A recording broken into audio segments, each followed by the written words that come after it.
정전이야기꾼 방길튼 교무입니다. 이번 시간은 개교 동기와 법인 기도에 대해서 말씀을 드려볼까 합니다. 원불교회의 경축일 중에 법인절이 있습니다. 말 그대로 법계는 진리입니다. 법계로부터 인증을 받았다 해서 법인절합니다. 진리로부터요, 허가를 받은 거예요. 그 원불교의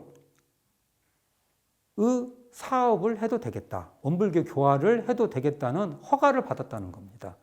이 허가를 받는 이 법인절의 주요 내용이 법인 기도입니다. 법인 기도는 뭐냐면요, 법계로부터 인가를 받은 기도다 해서 법인 기도라는 말을 쓰고요. 이걸 또 다른 말로 법인 성사 이렇게 말을 해요. 법계로부터 진리로부터 인정을 받은 성스러운 그러한 일이다 해서 성스러울 성 일사자, 일사에서 법인 성사 뭐 이런 아주 여러 용어를 쓰게 되는데 다 같은 말입니다. 법인 기도는 이런 거예요. 소태산 대종사님께서 대각을 하시고 제자들과 처음에 저축조합, 소박한 계모임 같은 저축을 하는 그 조합을 만들죠. 이 저축조합이 대한민국의 최초의 조합운동이라고 볼 수 있습니다. 현재 기록상으로 거의 앞서가요. 이게 현대적 조합운동은 아니지만 그래도 이 조합 정신이 있습니다. 근데 이 저축조합에 실질적인 사업 내용이 있는데 무엇을 하려고 저축조합을 했냐면요. 방언공사를 하려고 저축조합을 했습니다. 방언공사는 무엇이냐? 소태산 대종사의 고향인 길룡리에 당신이 살았던 그 앞에 보면은요, 뻘이었습니다. 뻘. 산중으로 바닷물이 들어옵니다. 그래서 뻘이 만들어져 있었습니다. 그래서 이 동네, 당신의 고향은요, 쌀밥을 못 먹었어요. 그래서 논이 없었습니다. 그래서 논을 만들기 위해서 그 저축을 해서 그 자금으로, 저축조합에서 그 생산된 자금으로 방언공사를 합니다. 방언공사 끝나고 원기 4년, 1919년이죠. 음력 3월 26일 방언공사를 마치고 이제 다음에 제자들과 그 9제자, 9인 제자들과 그 산상 기도를 시킵니다. 산상 기도는 어떻게 시키냐고 하면은요, 소태산 대종사께서 깨달으신 노루목이라는 곳이 있어요. 노루목. 노루의 목 있죠, 목. 노루가 지나가는 목 같은 그 지역이 있어요. 꼭 그게 형상이 어떻게 되냐면 멀리서 보면 노루가 이렇게 목을 이렇게 수그리고 길룡천으로 지나가는 물을 마시는 것 같은 형국입니다. 그 노루목 위에 봉우리가 바로 노루봉입니다. 이 노루봉을 중앙으로 삼아서 주변에 구수산이 있습니다. 구수산과 대덕산이 있습니다. 소태산 대종사의 고향에는 와탄천이 흐르는데 와탄천을 흘러가는 그 강을 중심으로 건너편은 대덕산이라고 하고 소태산 대종사의 고향이 있는 길룡리 쪽은 구수산이라고 합니다. 그 일대의 8봉우리를 정해서요, 소태산 대종사께서 9인 제자들에게 기도를 시킵니다. 어떤 기도냐? 창생의 행복을 위해서 기도를 해라. 어떻게 기도를 시키냐? 10일에 한 번씩 대종사님이 계셨던 구간도실에 모여서요, 9칸짜리 방이 있다 해서 거기서 도를 닦는다 해서 구간도실이라고 했습니다. 거기에 모여서 일단 대종사님 말씀을 받들고 각기 봉우리로 갑니다. 그래서 창생을 위해서 죽어도 좋다는 그 기도를 합니다. 창생을 위한 기도를 하죠. 이것을 바로 법인 기도라고 합니다. 그러다가 대종사님께서 정성이 더 필요하다고 해서요, 죽어도 여한이 없다는 그 맹서장에다가 각자 이름을 다 쓰고요, 그 마음으로, 그 다짐하는 마음으로 또 기도를 시킵니다. 더 마음을 확고하게 만들고 정말 죽을 각오로 죽기 위해서 이렇게 단도까지 다 준비해 갑니다. 그래서 죽어도 좋다는 백지장 위에다가 무엇을 위해서요? 창생의 행복을 위해서 내가 희생해서 죽어도 좋다는 서약서의 이름에다가 맨지장을 찍으니까 거기에 혈인이 맺게 됩니다. 이 일을 바로 그 원불교에서 유일하게 인정하는 이적입니다. 이것을 혈인 법인상 이렇게 말을 합니다. 거기 혈인이 맺은 것이 바로 법계로부터 인정을 받은 증표다라는 뜻에서 혈인 법인상이라고 합니다. 그 과정에 소태산 대종사께서 기도를 시킬 때의 법문이 있고요. 기도를 할 때의 요즘 말하면 기도문이죠. 그때 당시 충문이라고 합니다. 충문이 있습니다. 근데 그 내용을 살펴보면은 개교 동기의 다른 표현이에요. 개교 표어인 물질이 개벽되니 정신을 개벽하자.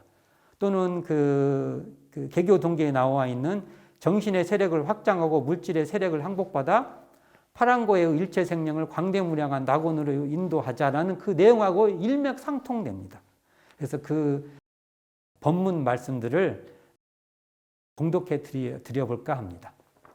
먼저 대종사님께서 원기 4년, 이게 1919년 음력 3월 26일에 산상기도를 시킬 때 구인 제자들에게 해 주신 말씀입니다. 이러이러하니까 기도를 해봐라. 기도를 해라. 하고 말씀하신 내용인데요. 한번 봉독해 드리겠습니다. 지금 물질 문명은 그 세력이 날로 융성하고 물질을 사용하는 사람의 정신은 날로 쇠약하여 개인, 가정, 사회, 국가가 모두 안정을 얻지 못하고 창생의 도탄이 장차 한이 없게 될지니, 중간 생략합니다. 모든 사람의 정신이 물질에 끌리지 아니하고 물질을 사용하는 사람이 되어주기를 천지에 기도하여 천의에 감동이 있게 하여 볼지어다. 이 말이 대종경 서품 13장 말씀입니다. 여기서 중요한 말씀이 나왔죠? 모든 사람의 정신이 물질에 끌리지 아니하고 물질을 사용하는 사람이 되어주기를 천지에 기도하여 천의에 감동이 있게 하여 볼지어다. 이거 완전히 개교동기의 말씀이지 않습니까? 이게. 그 이후에 소태산 대종사께서 구인 제자들에게 날짜를 정해주죠. 10일에 한 번씩으로 방일을 정해주고 일제히 기도를 하게 합니다. 결국은 법인기도는요, 바로 개교 동기의 기도문입니다. 개교 동기의 기도문이죠. 지금 물질 문명은 그 세력이 날로 융성하여 물질을 사용하는 사람의 정신은 점점 쇠약하여 개인, 가정, 사회, 국가가 모두 안정을 얻지 못하게 되니 창생의 도탄이 장차 한이 없게 된다고 시대인식을 딱 해주시고요. 그 다음에 이렇게 말씀하지 않습니까? 모든 사람의 정신이 물질에 끌리지 아니하고 물질을 사용하는 사람이 되어주기를 천지에 기도하여 천의에 감동이 있게 하여 볼지어다. 한마디로 개교 동기를 실현하라는 당부였습니다. 법인기도 그 당시에 구인 제자들은 결국은 9봉우리 올라가서 기도문을 낭독합니다. 그때 당대는 축문이라고 했어요. 빌축자, 그럴 문자. 비는 글. 지금으로 말하면 기원문이 되겠죠. 이 기원문을 제가 한번 봉독해 드리겠습니다. 단원 아무개는 삼가 재계합고 일심을 다하여 천지부모 동포 법률 사은전에 발언하옵나이다. 대범 사람은 만물의 주인이요 만물은 사람의 사용물이며 인도는 인의가 주체요 권모술수는 그 방편이니 사람의 정신이 능히 만물을 지배하고 인의의 대도가 세상에 서게 되는 것이 이칭의 당연함이거늘 근래로 그 주장이 위를 잃고 권모 사술이 세간에 분등하여 대도가 크게 어지러울세 본 단원은 이로 대종사의 성의를 받들고 아래로 일반 동지의 결속을 경고히 하여 시대에 적합한 정법을 이 세상에 건설한 후 나날이 쇠퇴해가는 세도인심을 바로잡고 성심 발언하오니 복원사은이시여 일제히 감응하시어 무궁한 위력과 한없는 자비로서 저희들이 원하는 바를 이루어지게 하여 주시옵소서. 결국은 이 충문은요, 법인기도의 충문은 개교 동기의 다른 버전이라고 해도 과언이 아닙니다. 여기 이런 말씀이 나오지 않습니까? 사람은 만물의 주인이요 만물은 사람을 사용할 바이니라. 여기서 만물은 온갖 물질의 세력입니다. 온갖 물질 문명입니다. 인도는 인의가 주체요 권모술수는 그 방편이라. 여기서 인도는 우리의 정신의 세력을 말합니다. 개교 동기에서 말한 정신의 세력이죠. 또 사람의 정신이 능히 만물을 지배하고 인의의 대도가 세상에 서게 되는 것이 이치의 당연함이다 라고 말씀하시는데, 이건 정말 개교 동기의 다른 표현이라고 볼 수 있습니다. 결국은 개교 동기의 내용이 충문으로 펼쳐져 있는 것입니다. 정리하겠습니다. 대종사님께서 표준제자를 정하십니다. 처음에 8분 표준제자를 정하시고 나중에 정산용사를 찾아서 중앙에 앉히십니다. 그래서 구인제자가 됩니다. 이 구인제자들에게 제시합니다. 새 시대의 도덕사업을 열기 위해 법계, 이게 진리죠. 진리의 관청에 사업 신청서를 내보자. 이렇게 대종사님께서 말씀을 하십니다. 어떠한 사업 신청서냐? 정신개벽의 사업 신청서를 내보자. 이렇게 제시를 하십니다. 그 뒤에 추가로 그 사업 신청만 냈는데 이게 법계에서 아직 인가가 안 나니까 추가로 담보를 우리가 다시 또 내자. 그게 뭐냐고 하면요. 죽어도 여한이 없다. 무엇을 위해서요? 물질이 개벽되니 정신을 개벽하자는 그 일에, 물질이 개벽되니 정신을 개벽하면은 미래의 세상의 모든 창생들은 행복해지니까, 낙원으로 인도되니까 그 일에 죽어도 여한이 없다는 담보문을 다시 제출합니다. 그리하여 결국은 진리의 관청으로부터 새 시대를 책임질 수 있다는, 새 시대를 인도할 수 있다는 그 허가증이 나옵니다. 그 허가를 어떻게 표현을 하냐면 백지에 죽어도 여한이 없다는 그 증서에 맨지장을 딱 찍으니까 거기에 혈인이 맺은 것을 법계의 인증으로 받으신 겁니다. 그래서 이것을 백지 혈인의 허가증이라고 말할 수 있는 것이죠. 법인절은 소태산 대종사께서 개교 동기를 실현하시려고 하는 법인기도였습니다. 바로 법인절은 개교 동기의 실현이고 개교 동기의 실현 기도였습니다.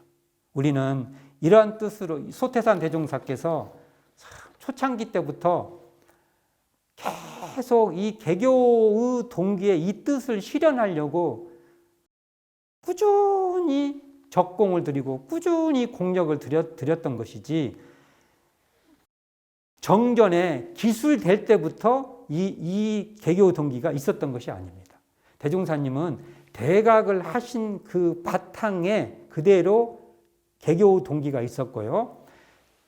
대종사님의 대각은 다른 말로는 정신개벽의 대각이라고 말해야 된다고 봅니다. 그래서 대종사님의 대각은 다른 말로 하면은 정신개벽이고요. 이것을 합쳐서 말하면 정신개벽의 대각이고, 정신개벽의 이 대각을 제자들과 함께 법인기도로 실현시켰던, 법인기도로 꽃피웠던 그러한 역사적 사건이었다고 우리는 이해할 필요가 있습니다. 감사합니다. 정전이야기꾼 방길튼 교무였습니다.